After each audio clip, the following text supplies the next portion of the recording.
Bismillahirrahmanirrahim. Assalamualaikum warahmatullahi wabarakatuh. Mari kita belajar tajwid. Bismillahirrahmanirrahim. Baik adik-adik sekalian, kita akan membahas tentang mad silah. Yang pertama ada yang disebut dengan mad silah qasirah atau mad silah sugra, dan yang kedua ada mad silah tawilah atau disebut dengan mad silah kubro. Adapun yang dimaksud dengan mad silah adalah mad pada hak domir yang berada di antara dua huruf berharokat. Ya, kita tahu bahwa mad silah ini hanya pada lafaz saja, tidak ada secara adanya huruf mad. Ya, biasanya pada cetakan Quran Indonesia ya huruf mad silah ditulis dengan domah terbalik dan juga kasroh lurus atau kasroh tegak. Ya, sementara pada cetakan Saudi ya ini ditulis dengan waw kecil dan ya kecil setelah hak domir. Ya, hak domir di sini merupakan domir untuk muzakkar goib atau huwa. Nah, cara baca dari hak domir ada dua macam. Yang pertama domah. Ya, hak domir dibaca domah apabila huruf sebelum hak domir adalah domah. Contohnya rabbuhu ya'khudhuhu. Ya, berikutnya dibaca domah ketika huruf sebelumnya adalah fathah. Contohnya rasulahu ainahu. Kemudian dibaca domah, huruf sebelumnya adalah sukun selain huruf ya. Minhu wastaghfirhu. Yang kedua kasroh. Hak domir dibaca kasroh apabila huruf sebelumnya berharokat kasroh. Contohnya biyadihi rusulihi. Yang kedua, huruf sebelumnya ya sukun, baik ya maddiyah atau ya layinah. Contohnya fihi, alaihi.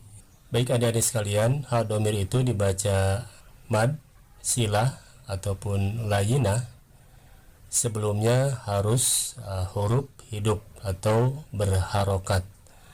Sementara tidak berlaku ketika huruf sebelumnya sukun maupun sesudahnya sukun.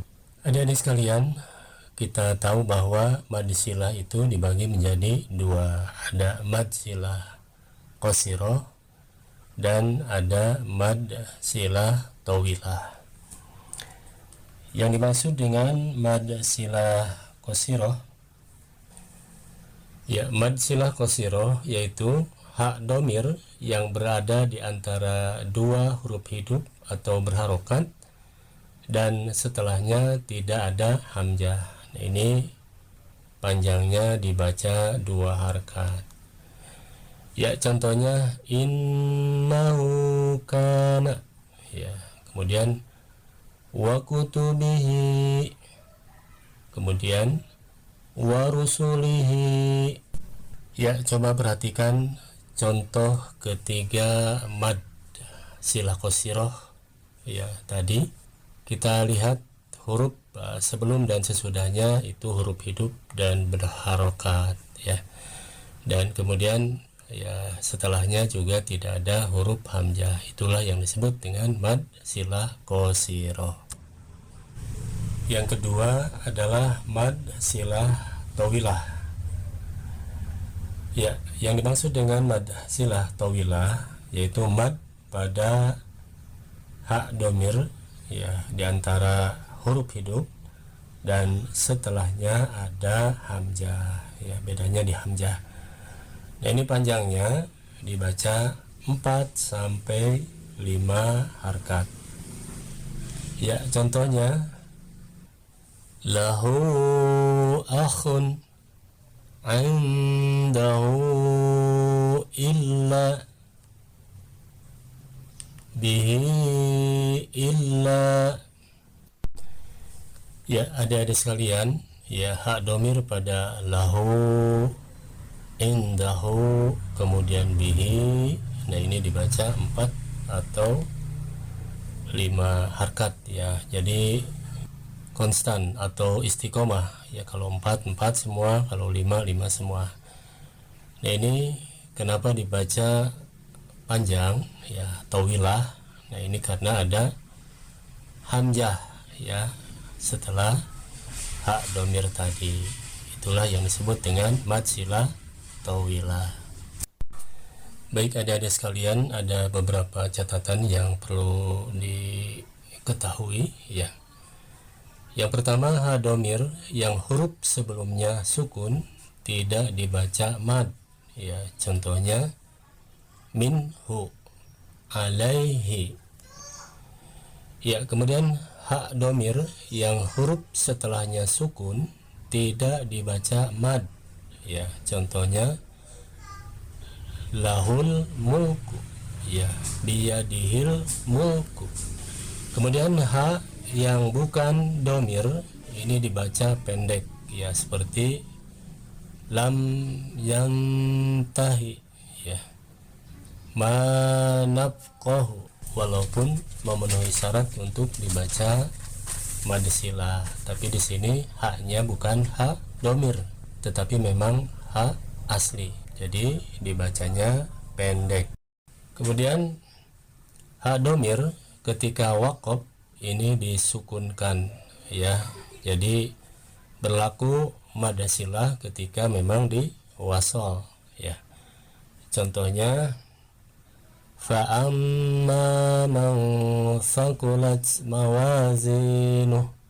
mawazinuhu tidak, jadi disukun ya.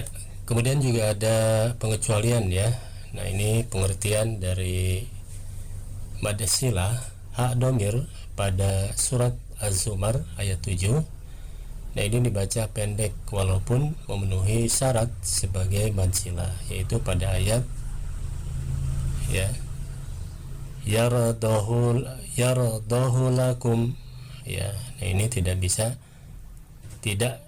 dibaca yaradahu lakum. Pengecualian yang kedua, menurut riwayat Hafiz dari Asyim ya, hak domir pada surat Al-Furqan ayat 69 ini dibaca panjang walaupun sebelumnya huruf sukun ya. Ini bihi muhana ya. Demikianlah bahasan kita untuk kali ini, mudah-mudahan bermanfaat. Terima kasih. Sallallahu ala Muhammad.